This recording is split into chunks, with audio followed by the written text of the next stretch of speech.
What if I told you that the peace you're desperately searching for is already inside you right now? This ancient story changed everything I knew about anxiety, overthinking, and finding calm in the chaos. And by the end, it might change everything for you too. In a small village surrounded by towering mountains, there lived a 24-year-old young man named Marco. But Marco wasn't living. He was surviving. Every single day felt like a battle inside his own mind. Thoughts came and went like waves in a storm. Regrets about yesterday, fears about tomorrow. His mind never stopped. It never rested. At night he would lie awake, replaying conversations from years ago. During the day he would worry about things that hadn't even happened yet. He forgot what it felt like to smile genuinely. He forgot what silence sounded like inside his head. His friends noticed. His family noticed. But no one knew how to help him. Until one day, everything changed. Marco heard whispers about a man living in the distant hills, a psychologist who had once been famous in the biggest cities. He had helped thousands of people find peace, heal their minds, and transform their lives. But then, at the peak of his career, he walked away from it all. He left the money, the fame, the crowded office, and he chose to live simply, quietly, in a small village close to nature.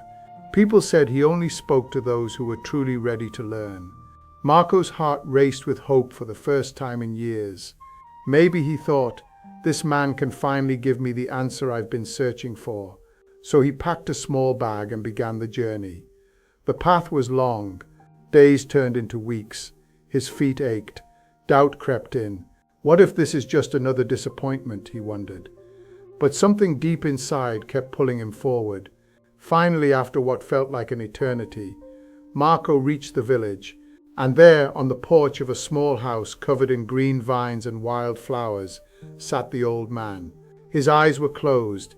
His face was completely calm. He looked like someone who had found something Marco had been chasing his whole life. Peace.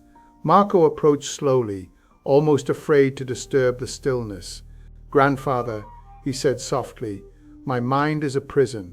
Thoughts never stop. I can't sleep. I can't breathe. I just want peace. Please, can you help me?" The old man slowly opened his eyes. There was no judgment, no pity, just a gentle, knowing smile. "So you've come searching for peace," he said calmly. "Good, then come with me. I'm going to give you a task." Marco felt a rush of excitement. Finally, the answer he'd been waiting for. The old man walked to his small kitchen and returned with a glass.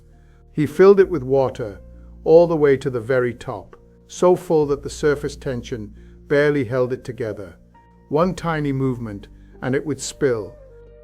He handed the glass to Marco and said, "Walk to the edge of the village and back. But there's one rule. You cannot spill even a single drop of water."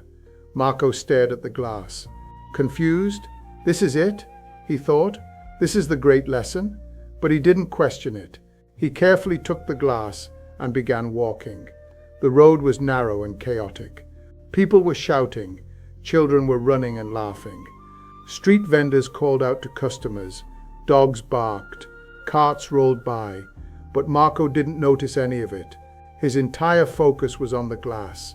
Every step was deliberate. Every breath was measured. He moved slowly, carefully, like a man walking on a tightrope. People stared at him. Some smiled, some whispered, but Marco didn't see them.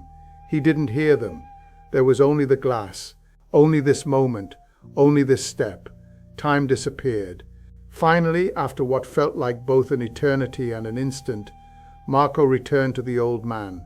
He held up the glass, still full to the brim. Not a single drop had been spilled. "I did it, grandfather," he said, pride swelling in his chest. The old man nodded, then asked a question that shattered everything. "That's wonderful. But tell me, did you see the children playing in the street?" Marco blinked.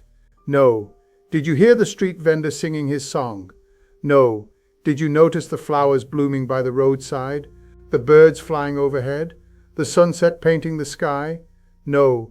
I didn't see any of that. I was only focused on the glass."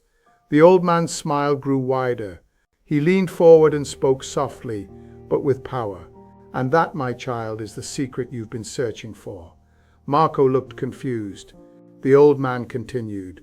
For those few minutes your mind was completely still. You weren't replaying your past.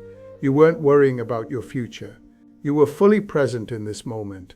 And in that moment, there was no anxiety, no fear, no storm, only peace. Slowly, like the sun breaking through clouds, understanding washed over Marco. The peace I've been searching for. It was never somewhere far away. It was here, inside me, all along. Yes, the old man said. Peace is not something you find. It's something you allow. When your mind stays in the present moment, when you focus fully on what is right in front of you, the noise disappears. The storm calms, and what remains is peace. Tears filled Marco's eyes. Not tears of sadness, but tears of relief, of release. For the first time in years, he felt the weight lift from his chest. Marco bowed deeply. Thank you, grandfather. I understand now. The present moment is where peace lives. The old man placed a hand on his shoulder. Remember this feeling. Whenever the storm returns, come back to now. Come back to your breath. Come back to this moment.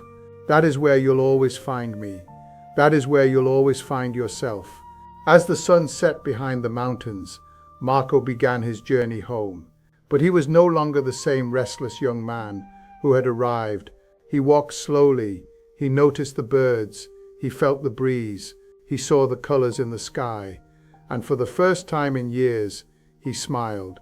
A real smile, because he finally understood. Peace was never lost. It was just waiting for him to come back to the present moment. This story isn't just about Marco. It's about all of us. How many moments have you missed because your mind was somewhere else? How much peace have you lost worrying about things that may never happen? The truth is, the present moment is the only moment where life actually exists. Yesterday is a memory. Tomorrow is imagination. But now is real. And now is where peace lives. So here's your challenge. Today, find your glass of water. It could be washing the dishes, walking your dog, drinking your coffee. Whatever it is, be fully there, just for a few minutes, and notice what happens to your mind.